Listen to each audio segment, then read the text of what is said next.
jettison at 2:41 that Reed was talking about. I think that's when you say you really notice it, and that's kind of your first view of the outside world, right? If the sun is up, these guys are launching at night. If the sun is up, you can really see the Earth, and it's beautiful. For us, so it took us a little longer. That first stage shutdown, that you feel as the crew, because you just lost 4/5 of your acceleration right there. So you really feel like you're getting thrown forward in your seats, and then slowly second stage power comes on as the fuel weight burns down, and you're back up under 3 to 4 Gs. But that first stage shutdown, that's probably the most dynamic event you have until you reach orbit.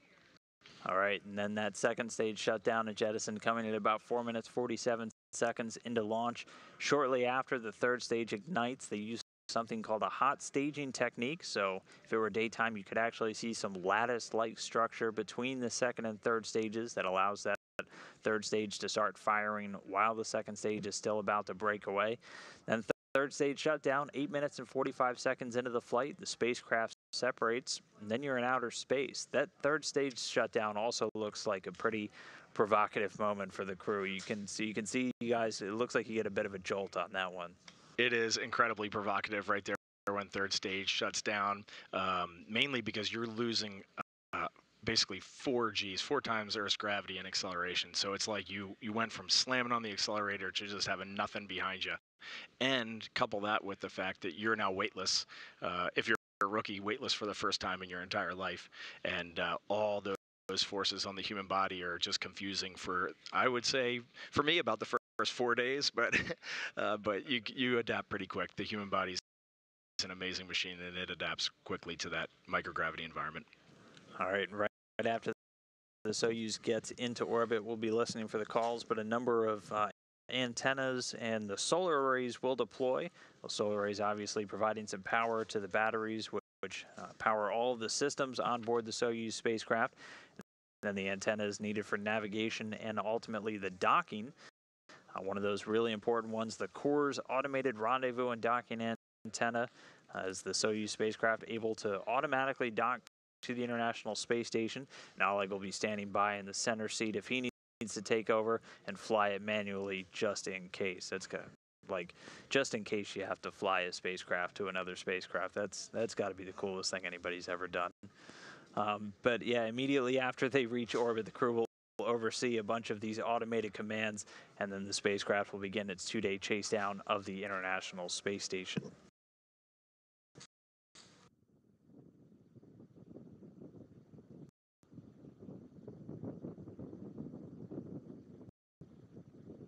All right, well, the rocket itself stands 162 feet tall, tipping the scales at 680,000 pounds. Consists of the Soyuz MS-08 spacecraft inside that protective shroud, and then the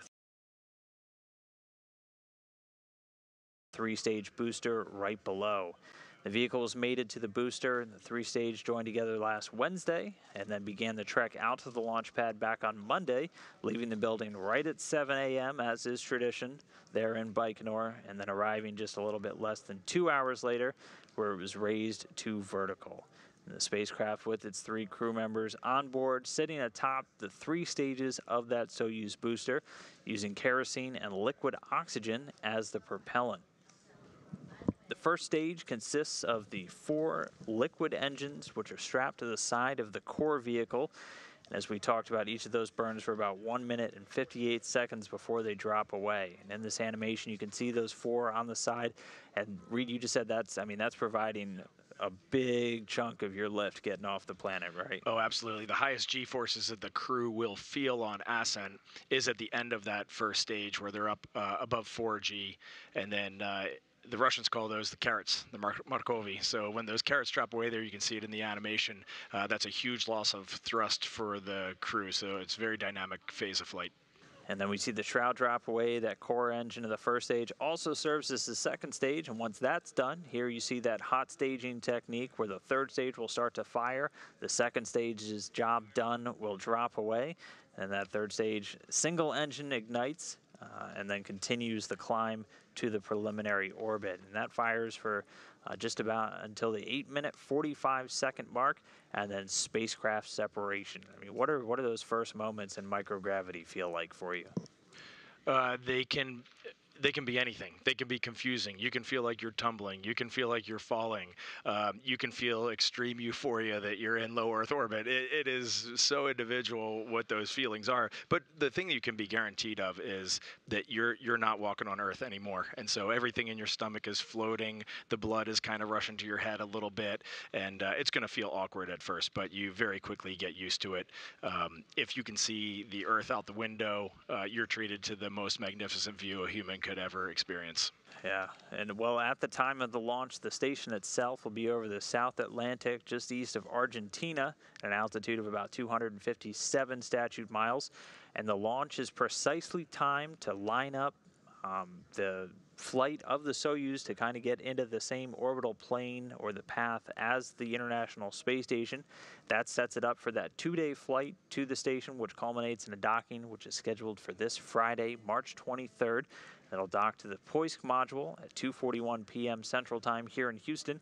It'll be 10:41 at night over in Moscow, where again, team members from NASA and Roscosmos, as well as guests and family of the crew, will get to watch them dock to the International Space Station and begin the full 6-person crew of Expedition 55.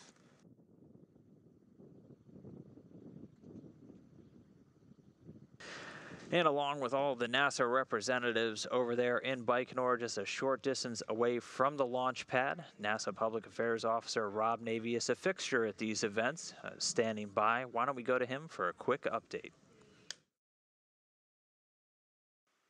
Dan, spring has sprung on the steppe of Kazakhstan, and with temperatures downright balmy for this time of the year, all is in readiness for the first Soyuz launch of a space station crew this year.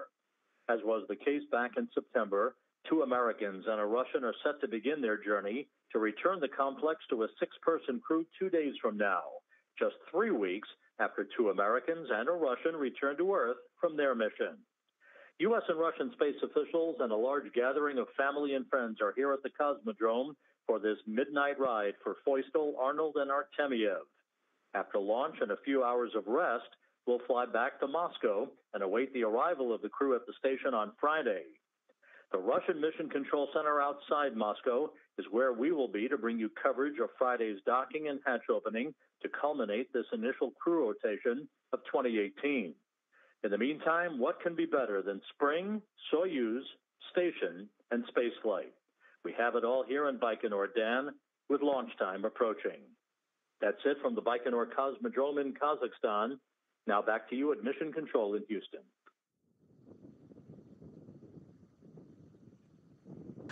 All right, well, back here in Mission Control Houston, we are under 10 minutes away from launch. We're 9 minutes, 23 seconds and counting. So now things will start to pick up in a couple of minutes. So why don't we take a few more Twitter questions. Again, if you have any, use that hashtag AskNASA. Why don't we go now to Stephen Lavelle, who asked, that's a long flight. What happened to the 6-hour transfers? Because they're going to be taking 2 days. So sometimes they're 6. So yours is 6. Sometimes they're 2 days. Why do we tend to differ between the two? So we generally target that 6-hour rendezvous because it's the easiest on the crew. You get up there quickly and you start to work.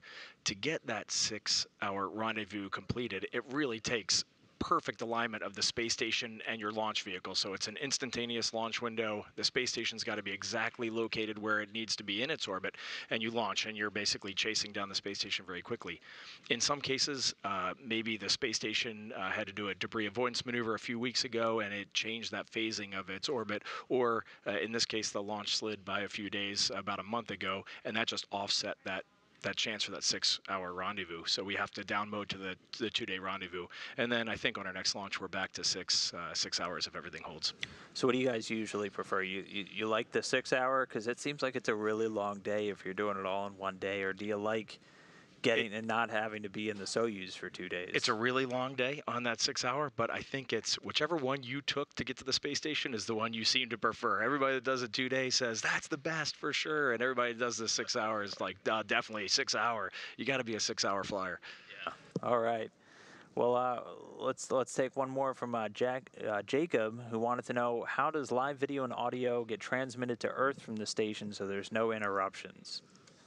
So they're using Russian ground sites on their ascent, at least for most of it, and that's how we're getting it. When they're on orbit, then they're relaying it through kind of I won't say deep space network, but basically a TDRS type network where they relay the signal out a little bit deeper into space, and then it gets transmitted back down to Earth. So there's as you travel around Russia and the U.S., you'll see huge radio dishes on the ground, and they're just using that to transfer those signals back and forth. All right. Well, again, keep sending those questions using the hashtag AskNASA. We'll try to get to a few more before the end of today's broadcast, but we're always answering them on social media as well. For now, though, we are under 7 minutes away. So at this point, first and second stages are ready for launch. Telemetry or data has been received from the rocket, and all the primary and backup systems are ready to go. And here we have a view inside of the cabin. So we have, there's going to be Drew Feustel in the left seat and Oleg Artemyev, and there he has what we call the Ukaska, the pointer. For the commander, they sit a little further back, and it's hard for him to reach all the switches, so he's using that to enter some data. And then you can see their talisman. It looks like Oleg is playing with his talisman there. And I think it looks like Drew has one as well. And then just off screen is going to be Ricky Arnold, and we'll get to see some live shots of him later. Yeah, and we do have some info. So for Drew, he has, it's called Kredek the Mole, also known as Krat in Russia. It's a cartoon character that was very popular throughout Europe from the 1950s through today.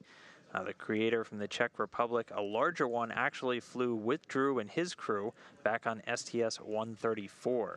So we'll see a couple of zero-G indicators, and if we get a view of Ricky Arnold, I've just been told he actually has a small hula girl to commemorate the crew's call sign, Hawaii. That's outstanding. Being from Maryland, I thought he would have a Baltimore Oriole mascot. I know he's a huge fan. I would have supported that. All right, but at this point, again, we are 5.5 minutes away, and we just got word that the launch key has been inserted. Yes, it's an actual key. Somebody gets to carry around the launch key. And if you're lucky after flight, you may get that key. I did not get mine from our flight, but I have seen the launch key from previous Soyuz.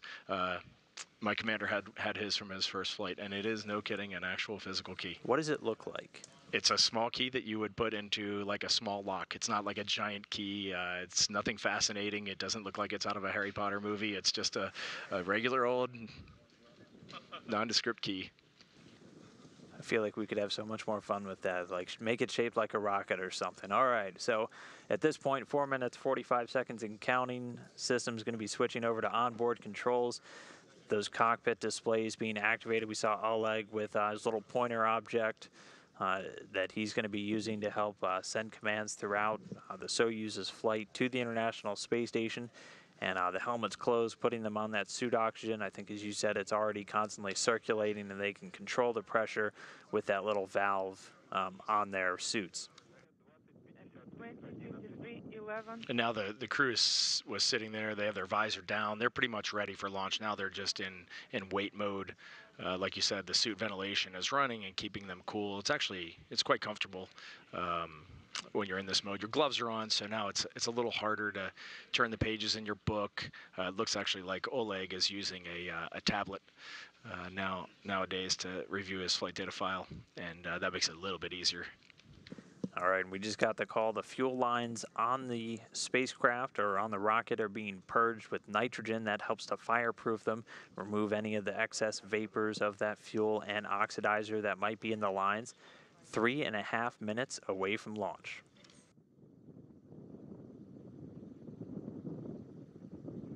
So 3.5 minutes away from launch. What's going through your head right now if you're in that rocket? Now you're 100% ready. You don't want to wait anymore. You want those engines to ignite. One interesting thing, the person that they're talking to, the Russian flight controller that the crew is talking to, this person has trained you for about the last year and a half. So you're great friends. You know them super well. You probably know their family, and that's a real comforting voice. So the only person you're talking to right now outside the crew is that we call it a Shestnatsy Treti. That's their call sign, and you know that person well.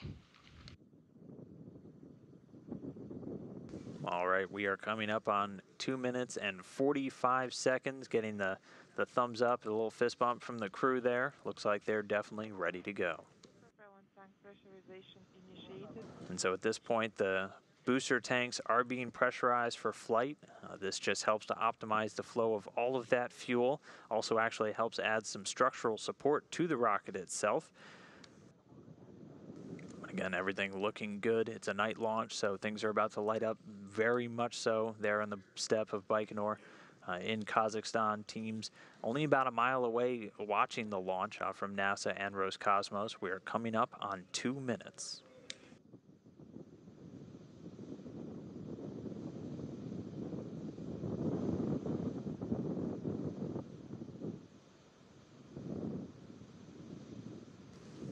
Yeah, I don't know about you, but even watching here and not out there, you get excited.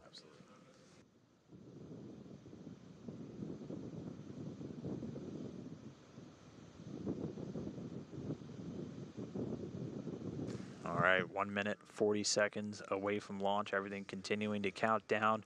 No issues with the rocket. Again, we're going to see some of those umbilical towers separate from the vehicle. When the second one separates, that means you're only 15 seconds away from liftoff. And those engines actually fire for quite a while, it seems, before you actually take off. Can you feel like that first fire, and then can you feel when you kind of leap off? Yeah, you definitely can. It's not as aggressive as what I've heard a shuttle launch is like, but you can hear those engines start up, and then when they go up to 80%, you can feel the rumble in the rocket. I actually thought we were at liftoff at 80%, and my commander was laughing at me, and he said, no, about 2 or 3 more seconds, and then boom, you're underway, and you know it's a kick in the pants when you go. It's like, Reed, no, we're still here. All right, 1 minute away. 1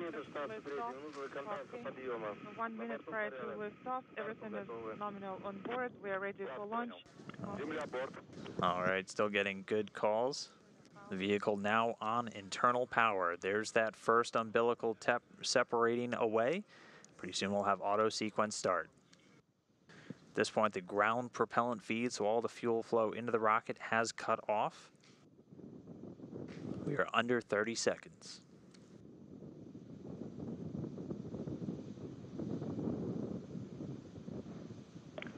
Auto sequence initiated.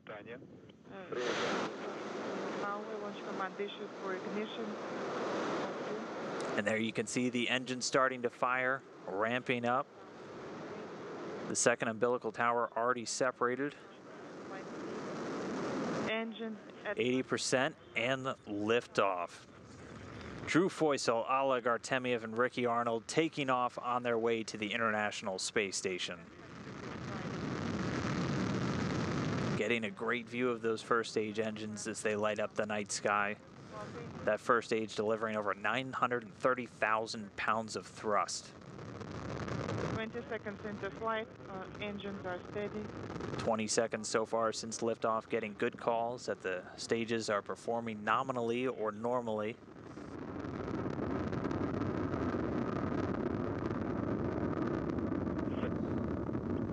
Looking very bright here on camera. I can tell you when you see these at night, it's like looking at the sun. It almost hurts your eyes, but you can't tear your eyes away from it. On board, and yes, we are seeing you on camera 1 screen.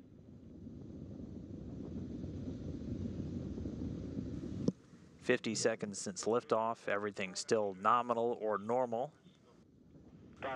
Soyuz rocket doing its job. All of the parameters or the data points for its trajectory looking good. Continuing to rocket across the night sky.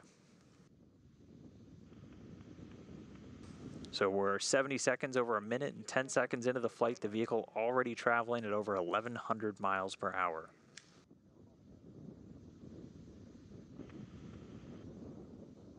Ninety seconds into flight. So again, this first stage going to continue firing until just before the 2-minute mark. First, we'll hear the escape tower being jettisoned. And then following that, those strap-on boosters, those 4 liquid-fueled boosters on the first stage will be jettisoned. We should hopefully get a good view of that here on the video, as it is a very crystal clear night. View inside the cabin, the crew still doing good. And getting confirmation from the visiting vehicle officer here in Houston. Good first stage separation, and the escape tower has been jettisoned. That drops away at an altitude of about 28 statute miles. The Soyuz traveling at over 3,300 miles an hour. First stage separation. Thumbs up from the crew. Copy. All right, now we'll get this animation. You can see the core stage also serving as the second stage. And so 2 minutes, 30 seconds into flight. What's it like inside that capsule right now? You get some good G-forces. You know, first stage was good.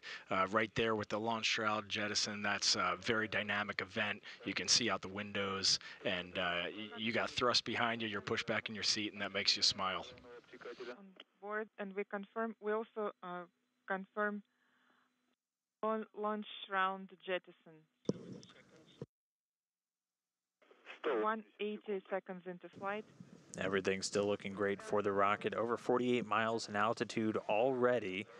We are seeing Traveling at a speed of about 4,700 miles per hour. That core stage, and there we go. Getting our first view of Ricky Arnold there in the right seat. All smiles looking like.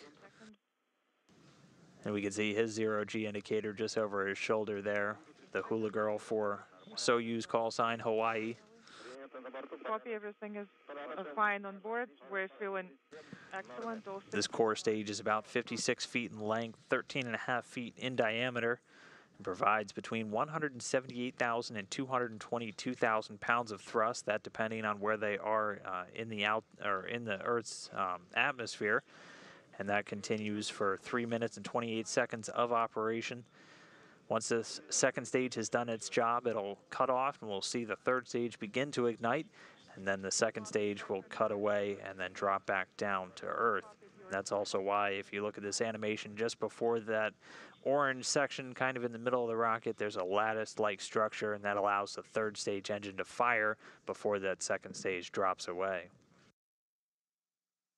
But 4 minutes, 20 seconds since liftoff, everything's still continuing to go great with the Soyuz getting good performance calls from the teams over in the Russian Mission Control Center in Koryov.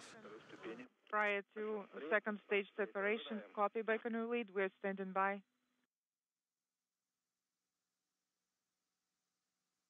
And so while they continue to fly uphill, I've always wanted to ask, when we get those in-cabin views, it almost looks boring for the crew in there. Like it almost looks like there's not a whole lot going on, but it's got to feel completely different when you're sitting in that seat. It feels completely different when you're in that seat. There is nothing boring about this phase of spaceflight at all. This is about as exciting as it comes. Landing is maybe a bit more interesting, but this is as exciting as it comes. Copy. All right, well, all the crew inside. Again, NASA astronauts Drew Foysel, Ricky Arnold, and Oleg Artemyev, the Soyuz commander, there in the center seat. Camera 1. Over 5 minutes and 23 seconds into their flight. Keep an eye on all of those different talismans hanging over them. Once that third stage cuts off, you should see those start to float, and then that'll be kind of your first view of life in microgravity. Excellent, and in celebration mood. Copy. 340 seconds into flight. Copy. And combustion chamber pressure is nominal. Copy. And so at this point, the second stage booster is already cut away, that coming in an altitude of about 105 miles, now being propelled by that single engine of the third stage, providing 67,000 pounds of thrust. It's going to continue to burn for 4 minutes and 2 seconds until that 8 minute and 45 second post-launch mark, at which point it will cut away and separate, and the spacecraft will be in orbit. Everything on board is fine.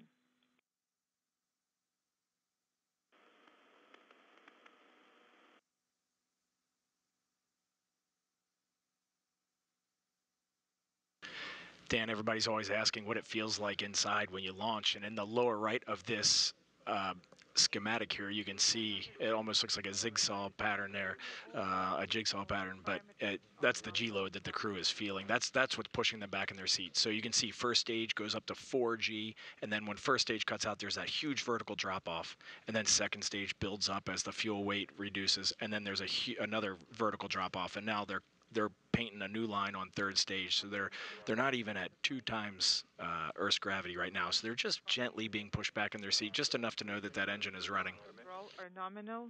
Copy. Those are pretty quick drop-offs. They're instantaneous drop-offs, so you definitely feel those. Those are very dynamic phases of the ascent.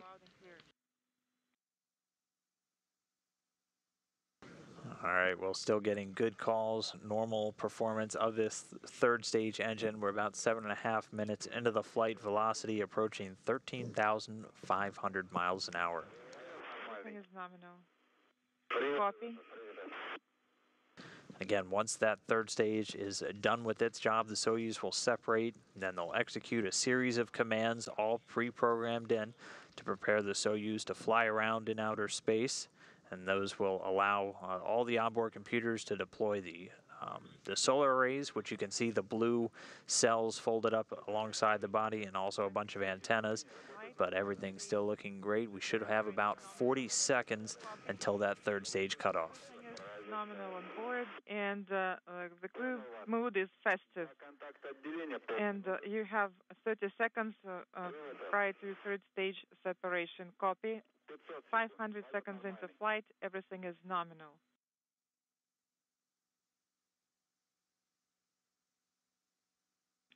$510 seconds into flight.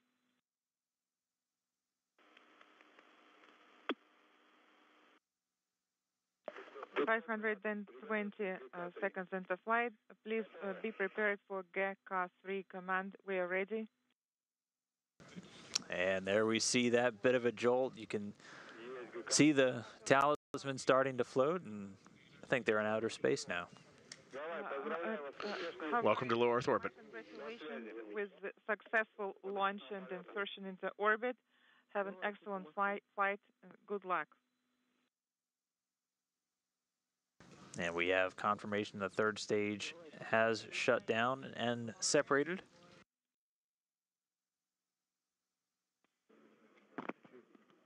Hawaii, Moscow. And getting confirmation from the visiting vehicle officer, all solar arrays and antennas have been deployed. So a healthy Soyuz spacecraft now in orbit. 3 crew members, Drew Feustel, Ricky Arnold, and Oleg Artemyev, ready to chase down the International Space Station. So their first taste of microgravity has got to be a feeling of relief, accomplishment, excitement, wonder. I can't imagine what's going through your head when you're in that moment right there. I think you nailed it, Dan. Relief and extreme excitement, and then you see the crew. They're not taking any time to look outside right now, Dan. They're making sure their vehicle is safe to continue the mission. They're checking the pressurization systems. They were just closing some oxygen valves, and they're going to go through about a 30-minute process now of making sure that they are not leaking any of that precious atmosphere out into the vacuum of space. So this is actually a very busy time for the crew. You can see Oleg and Drew there are kind of working in concert at the same time to make sure all of their systems look great. All right, well, since it's a 2-day flight for them, so with the 6-hour flight, do you get a chance to kind of relax and get out of your suit, or are you in that seat the entire time? I never left that seat. Your commander gets out of the seat for just a few seconds, but the left and right seaters there, in this case it'd be Drew and Ricky, they wouldn't leave their seat. But in this 2-day profile, once they check their vehicle and everything looks good, they'll do a few orbital adjustment burns today, and then they actually have a chance to go to sleep up there. All right, well, control and monitoring of the vehicle going to be overseen from this room that you're seeing right here, the Russian Mission Control Center just outside of Moscow. And again, they're relaying all the data over to us here in Mission Control Houston. Again, we heard good confirmation of solar array and antenna deploy. So a healthy Soyuz spacecraft in orbit, ready to begin its chase down of the International Space Station. The AKG was not initiated when we pressed the initiation button. Well, I'm standing by for the first IP measurement. First measurement, this is Hawaii 2. Time is 20. As the pressure is 794. BO pressure is 002. Pressure is 800. It is 855. Copy, Hawaii. And now, Hawaii. All right, well, now that we have a crew safely in orbit, we wanted to take a couple moments, answer a few more Twitter questions. Again, if you have any, you can always use the hashtag AskNASA to send them along. This one comes from Manish Kumar Mishra, who wanted to know, how does the research that you're doing in space help prepare to send humans to Mars and beyond? Well, it's all about just learning how to live and work up there. And then these trips that we will take to Mars, I would say in the near future, they're going to be years-long kind of trips, 6 months out, spend maybe a year or two on the surface and 6 months back. And we just want to know what happens to the human body in all that time. Radiation, your bones change, your muscle changes, your blood changes, your eyesight changes, your heart changes, everything changes. And so, Everything changes. and then how do we build safer vehicles? What kind of materials do we use, et cetera, et cetera. So we're looking, every day we're looking at all of those things, even just something as simple as the water that we drink. How do we recycle all of that water? Those systems are on board the space station. How do we keep the oxygen level right in the atmosphere? All of that we need to learn in low Earth orbit before we head out. And the space station's been up there for almost 20 years, and these things, they're really coming into focus. So we're really getting prepared to head out on a deeper space journey. All right. Our next one comes from Elise, a little bit of the lighter side. Can the crew watch TV, listen to the radio? What do you guys do for fun up there? In the Soyuz, you cannot. You have your two crewmates in the Earth, and that should keep Bring you a book. entertained. But for the 6 months that you're on the space station, you get one channel of TV, and then you can request a few shows that are uplinked a couple times a week. So you actually stay pretty well entertained. But by far the thing you want to watch the most when you're up there is the Earth below you. It's always magical. It's always got something new for you to look at, and that really captures your fascination. All right, this next one from Marcia Pohl. So this will be different depending on how your flight goes, but how long was it before you got to sleep on your launch day? So for you, it was different because for me it was different, and it took a while. And that first night on the space station, you're in this crazy foreign world. The Soyuz is a tiny little spacecraft, so once they get their onboard systems checked out and everything is looking good, it's pretty, from what I hear, it's pretty easy to go to sleep in the Soyuz. And so I would say it's they're only a few hours away from being able to take that first nap. All right. Okay, and then how do the astronauts typically spend their time when they're traveling towards the station? So on a 2-day, what are they kind of getting into? Because it is kind of a small space, but what can they do? Well, they can listen to music, they can tell jokes to each other, they can read books if they brought any. Most crews are going to take something to keep them occupied. But then from time to time, they're going to be checking in with Moscow Mission Control. They're going to be doing orbital correction burns. They're going to be verifying that their spacecraft is safe. So in between some periods of downtime, they also have some pretty intense work to do. All right, well, we got time for one more. This one's from Elise, and she wanted to know what it feels like to be in the rocket during launch. So if you had to pick kind of one thing that really stands out to you when you're on a rocket for a launch, what really kind of, what do you never forget? Power. Power. You never forget that power. I mean, you are being hurled from 0 miles an hour to 17,000 miles an hour in 8.5 minutes. That's pretty quick. There's a lot of power. It's a good 0 to 60 time. All right. Well, again, thanks for sending in your questions using the hashtag AskNASA. We'll continue to answer them on social media and any other time we do these kind of broadcasts, and hopefully anytime I can drag Reed on here with me. So keep on sending those in. We always love to hear from you guys. All right. Well, with the Soyuz now in orbit, it's going to arrive at the International Space Station in just 2 days. So we will have a couple of updates for you real quick on how you can watch all of that coming up. 55 is the third measurement. Copy. Is the third number of the measurement. Moscow, Hawaii. How do you copy? We can't hear loud and clear. But with interference, as if you're very... All right. Well, immediately following today's broadcast, we're going to be bringing you launch replays from a bunch of the different cameras that were out there in Baikonur to watch that rocket lift off the pad. That'll be coming up right next. And then later today at 3 p.m. Central, 4 p.m. Eastern, we'll do a video file of the post-launch, giving you all the best views of the launch itself. And then any other interviews we got with some folks there on the ground in Baikonur to watch today's events. And then we will be back with our live coverage of this mission on Friday, March 23rd. We'll be starting off at 2 p.m., so another great time of the day to watch a Soyuz flying through space. We'll come on the air at 2 p.m. Central, 3 p.m. Eastern for docking coverage. They're scheduled to dock at 2:41 p.m. Central. Following that, they'll dock, they'll spend a couple of hours doing some leak checks and then get the hatches open. Hatch opening coverage will start at 4 p.m. Central, 5 p.m. Eastern. The hatch opening scheduled to come about 35 minutes later. Then the crew members will be able to go on board, greet their new crew members in their new home for the next 6 months, and then we'll close with that final video file of all of the highlights from that day's events. Well, the comm is intermittent. We cannot hear you very well.